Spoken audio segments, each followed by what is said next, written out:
As we're dealing with our ordinary expenses here, you might be thinking, wow, I'm seeing a trend, I'm seeing a pattern. Pretty much all of these items that I'm showing you here appear in some other lesson somewhere. And yeah, that's the point. That's what we're dealing with, tax rules and all that. So yeah, amortization of startup and org expenses, bad debt, charitable contributions, these all come up elsewhere. And obviously we dive into them much more in depth, calculation-wise, in those other lessons. But here we're just talking about the differences between book and tax. So amortization of startup and org expenses, the difference here will be temporary because for book purposes, these expenses are all incurred immediately. You recognize, whatever costs immediately. However, for tax purposes, only $5,000 of expenses are permitted to be deducted immediately, and any other expenses, such as legal expenses, startup costs, filing fees, are amortized over the next 15 years or 180 months.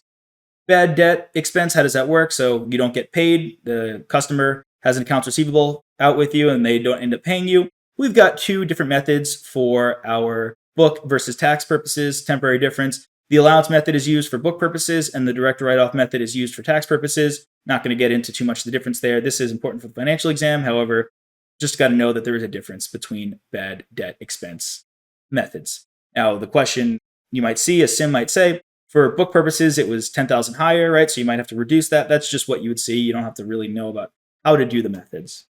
Charitable contributions, these could create a permanent, temporary, or no difference at all. For book purposes here, all charitable contributions are expense. It's just money out the door, right? So it's an expense. However, for tax purposes, charitable contributions are going to be limited to 10% of adjusted taxable income. Got more here, and again, some of you may have seen, and probably definitely have seen this before in our lesson so far. Depreciation, you're using makers versus straight line. This is going to create a temporary difference. For book purposes, straight line depreciation is going to be slower, but for tax purposes, makers generally will permit a quicker depreciation cycle. For Section 179, this is that just, okay, deduct it all right away. For book purposes, this is just not a thing, so you would be still using straight line. For tax purposes, this is going to be a much quicker depreciation up to our limits that we have with Section 179. Generally, you're going to immediately deduct everything in that first year, but that's all dealing in our cost recovery lesson. And depreciation, now if you've got a different depreciable base, that's another way you could have differences here. That's going to create a temporary difference. So both the book and tax basis of an asset may be different due to various factors, such as immediate expensing, using different useful lives and impairments or write-downs of asset values. What do we mean by this? Well, for book purposes, let's say you get a $10,000 asset, but for tax purposes, for whatever reason, let's say there's an additional $1,000 you can add to its depreciable base. So you might say, okay, hey, Nick, well, if I'm depreciating this, let's say, for book purposes, that would be $10,000 of expense throughout its life. And for tax purposes, that would be $11,000. So wouldn't that be a permanent difference? Well, this extra $1,000 does exist for both book and tax purposes. Just for tax purposes, for whatever reason, you were able to kind of allocate it to, combine it with the asset value. The other $1,000 still exists for book purposes, and it probably was just, instead of capitalized, it was just normally expensed. So $11,000 for both methods would be expensed. It just depends on the timing. That's what we'd see there. Next, we've got franchise fees, expenses. This is a temporary difference, similar to intangibles, amortization, all that good stuff. For book purposes, franchise expenses, you open up a McDonald's, you're paying franchise fees, amortized over the useful life of the franchise agreement. For tax purposes, this is going to be the same as, we see here, also Goodwill, just going to loop these in together. Got to remember that good old 15 years, 180 months. We see that a good amount. For Goodwill, so you buy a company and you pay much more for it than it's worth, you are going to get Goodwill. Because you paid much more for it than it's worth, that's going to be an asset known as Goodwill. If you paid less than what it's worth, that's a bargain purchase. This is going to create a temporary difference because that asset is going to be tested for impairment every year for book purposes. For tax purposes, Goodwill is going to be amortized over 15 years. Again, that 180 months. So overall, over a time period, it will reconcile.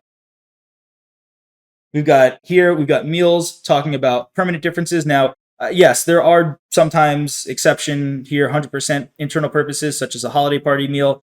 But generally speaking, we're going to be talking about these 50% deductible meals. And the exam will have to tell you, is it a 50% deductible meal or 100? Or it'll say, oh, you took a potential client out to lunch, right? So that would be a 50%.